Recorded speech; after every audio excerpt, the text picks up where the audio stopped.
Okay, so we are going to sew fabric baskets. We are going to make these. I made this about an hour ago, but this is the medium-sized basket that goes with this pattern. So what I've done is I've taken 2.5-inch squares here. Underneath here is my stabilizer for my midi bag. Okay, so see how this is kind of textured and it's got some glue on it, and then there's these little sort of guidelines. What we do is we just sort of place the little squares in between the dotted lines. Make sure that when you place this down on your ironing board that you've got the bumpy side up, because the bumpy side needs to go on the back side of the fabric. This is going to make sense in a second. You want to make sure that you're not fusing this to your iron, because there is fusible, the bumpy side is fusible. So what I'm going to use is a pressing mat. This is a silicone pressing mat. And I just kind of take my iron and set it. I just want to set it on enough to really kind of get everything to stick.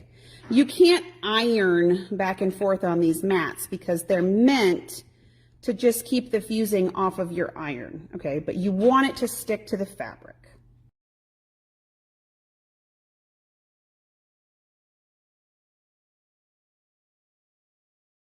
Now what we have is this really messy sort of like mosaic thing happening. Here's the fun of doing the Quilt Smart piecing. You take it and fold it along where the interfacing is. So you should have these dots up on the top here, okay? You're then going to take this to the machine and you're going to sew a 1/4-inch seam allowance. So I've already got my foot set up here for 1/4-inch. You can also use a 1/4-inch piecing foot. All you do is sew a 1/4-inch all the way down.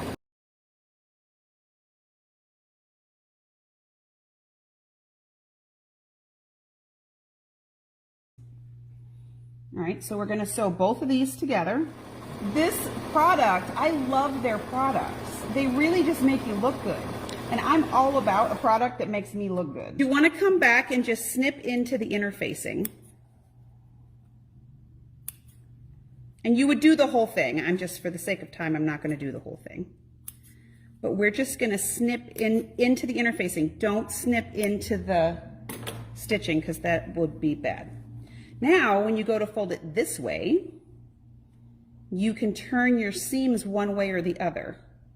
And now you don't have all the bulk. What I like about this particular step is gravity always wins, right? At least it does with me. I fall down a lot. If you let gravity do its thing, it will move this side back and this one forward. Just let it. When you do a bigger piece, sometimes you have to finagle it to make sure that everything's laying flat, but you don't want them both facing the same way or it gets really thick. Because you've already got, 2 pieces of fabric plus 2 pieces of interfacing, so, you don't want that to be that thick. Now, when you go to do the next one, you want it to go the opposite way, because if it goes like this, now this is going to twist.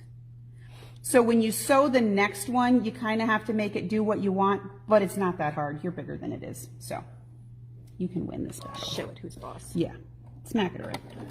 So now, instead of letting this one go back, we're going to let it go forward, and we're going to pull this one down. That's why I do the long sides first, because then it's easier to know which direction you want these to go. All right, so that's tip number 1 for making this basket, is use your midi bag stabilizer. So now when you open this up, look at that perfect patchwork. One more, here's another hot tip for you today. We have these, so now we have these seams going this way. Press those this way, press these this way. If you feel like This is too thick for whatever you're doing. So like if you were doing a quilt, that would be kind of thick. For a bag, especially a bag that you're going to put fleece or foam in, that's not that big a deal. Did y'all know that this little red bumpy thing on your seam ripper has a point? Not this kind of point, but a reason. If you put the red bumpy thing inside the seam, you can rip this without ripping your fabric. You can do it the other way too, but you might rip your fabric. But the little red thing is like bumper cars and it keeps you from ripping into what you're doing. So you could rip that out with your seam ripper, or you could use some small scissors, but the seam ripper goes faster. And then you could go and press this open. I wouldn't worry about doing that on these smaller pieces because they're gonna be kind of even seamed. But if you hit that open like that, now this isn't very thick. Because this interfacing is really soft, and especially once you steam it, it lays really good. But look at that, how perfect that point is. Tip number 2, I had these numbered because there was a lot and I knew I would mess this up. So in the directions, she calls for 2 layers of medium weight interfacing. What I'm putting in your kit is Craft Fuse. So it's a Bosal product. It's a fusible interfacing. One side is shiny and one side is not. People grump about this a lot because they say it doesn't stick. So I'm going to show you some ways to make this stick. First of all, this paper side is kind of a pain to iron on. This gluey side needs to go on the back side, on the wrong side of your fabric, right? So we're going to line up our fabric. From the wrong side, I am just going to press every so often, okay? The reason this is a hassle is because it curls a little bit and you cannot move the iron back and forth. It will just roll up on the iron. But if I press it just enough that I can flip it over and everything's gonna line up so that the glue doesn't get on my iron, you can take and put your mat on here and make sure that you get it ironed on there really good. But again, the cotton side, the cotton can get hotter than the polyester because it's cotton. And the glue is on the wrong side of the cotton. So I will get it to where I can move it, and then I iron the hell out of it from the cotton side because I really want it to stick. And I'll start in the middle and work my way out, especially if you're doing a big piece, like if you wanted to do a whole pillow or something. You want to start in the middle and go out because then you're going to have less creases, okay? So this has now become 1. Tip number 3 is for making boxed bottoms. So you'll notice that this basket has squared bottoms. I have done this about 10 different ways. Some of them are considerably easier than others. I'm just going to show you my favorite way to make boxed bottoms. The pattern does give you the measurements and also gives you this technique, which I also appreciate. There was one pattern I read years ago that I swear you had to have a trigonometry degree just to figure out how to do this. It is not that hard. Especially when you have the Craft Fuse in here, because once this stuff is in here, it's really firm and papery, which means you can fold it. So what I like to do when I'm making these, this is the smallest size bag. So this is the bag that's going to be the hardest to do, which is the reason I wanted to show you how to do it on here. You want to, the pattern will give you the measurements and the size of exactly where you want to be. But if you take this piece here that is your seam, so all I've done is I've taken my center, I've folded it in half, and I stitched both sides with a 1/4 inch seam allowance. I'm going to take this pieced side and I'm going to press it into the inside. And you want to make a triangle, okay? Now, triangle, like an equilateral triangle. Easy math here, okay? So we're going to press this all down and get it flat. So like I said, in the directions, it'll tell you exactly where you want to line all this up. Here's another tip. So here's our seam. Again, use thread that you can see. Here's our seam. I'm going to use the ruler line and line it right up with my seam. Okay? and I want to be right here. I'm going to take a friction pen and mark our line here. Okay, you mark a line all the way across the bottom. You're going to sew directly on this line. Sew all the way across, and I stop and I turn it and I stitch back the other direction because you don't want your boxed bottoms to come apart. Okay, so we're just going to trim off the extra about 1/4 of an inch. Now what you have is a square bottom. Next we're going to talk about making handles. So you'll remember that we fused our interfacing to the back of this piece, right? So I see a lot of different ways to do this too. I'm just going to show you the way that I like to do it the best because, again, I have used the really heavy duty interfacing in here because I really like a sturdy handle. You can also put webbing in, but for the sake of this basket, I felt like webbing was probably a little bit of an overkill because you're probably not going to put 45 pounds worth of stuff in this little fabric basket. So what I do is I press it in half first. Now again, the reason I like this interfacing is when it's warm, it's kind of floppy, so it's easy to maneuver it. And then when it cools off, it gets really firm again. So I'm just going to fold a line down the middle so that I have a reference point, and then I'm going to fold the outsides to the center. You don't need steam for this for a couple of reasons. One, you're going to burn your fingers because you got to get up in the middle there.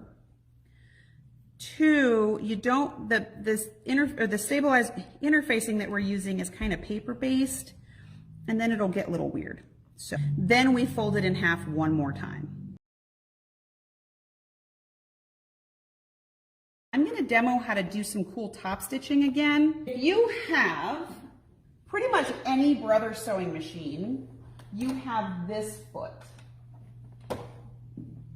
Your R foot is the stitch in the ditch foot. Is going to ride right next to what I'm wanting to top stitch. So what that does is it makes you just kind of look good because now it looks like you can get right next to the edge of what you're stitching on, and it is perfect and it is straight. Okay, so I really like using this guide for that purpose. I like it for stitching the ditch too, but look at how pretty that makes your top stitching look. So now we've made our handles. The directions have you make one long handle and cut it in half, which is a whole lot easier than trying to stitch, 3.5 inches worth of anything. But look at how pretty that stitching looks. When you put your handles in, make sure that you don't twist them. So this is the tiniest bag, so these are the smallest handles. So when you put this inside your bag, make sure that you're putting it on the inside, and then make sure that when you curve it, you don't curve it like that. I mean, you could, but then it's going to be twisted. You want the same side of your handles touching the bag. So see how now it makes kind of a loop? Whereas if you just put it however you grab it, then it's going to be twisted. Make sure that you keep your handles tucked inside your bag when you put them together with the lining. So for the sake of time, we're going to take that away. We're going to take our bag, since the bag, outside of the bag doesn't have the interfacing in it, it's easier to handle. We're going to turn it right way out. Make sure you poke out your little bottoms, okay? And we're going to put this inside of the lining. Now make sure that when you put this inside of the lining, you leave your handles still tucked down inside, otherwise they're going to stick out, and then when you turn the bag right way out, they're going to not be the right way, okay? So this is a really good time to use these tiny pointed Wonder Clips because they have a really small little mouth. So when you put your lining and your bag together, you can put your seams opposite direction. And what that's going to do is it's going to make this a little stronger because you're going to stitch over both of them at the same time, but it's going to keep the lump down. Since you got interfacing inside the lining, you could open it so it's not super wide. If you want to do that, I would recommend back stitching right here because see how it's going to come open a little bit? You don't have, you know, foam in here, so it's not that big a deal. But these tiny little Wonder Clips get right inside that space, and they're gonna hold that down, all right? So then when you sew your top together and you go to flip it out, you're gonna leave a turning space. Remember that this doesn't have the interfacing in it, which means this is gonna be easier to turn right way out than this is.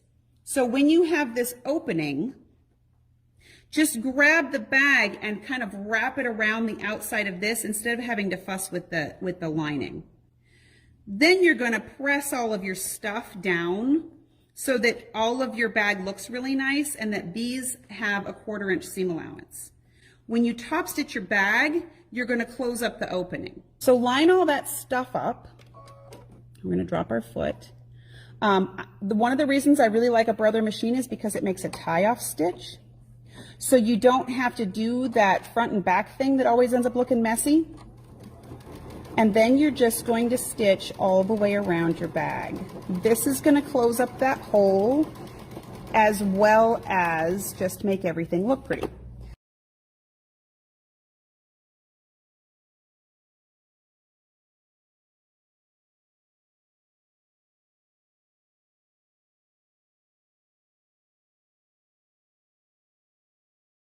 So yeah, I wanted to just kind of give you a couple of tips that kind of make this process easier, because I think people freak out sometimes when things have a 3D shape. I know I used to, because I was like, oh no, that means that everything has to fit. But this fits really easy. And then when you have the patch, when the patchwork works and everything finishes down to a 2-inch size, then you don't have to worry about that math working. Then everything just sort of goes together. I hope you guys have a good week, and I hope you're having nice weather. We are finally warming up a little bit, but it's rainy. All right, that's what I have. I hope to see you guys on Wednesday. Have a nice night. Bye.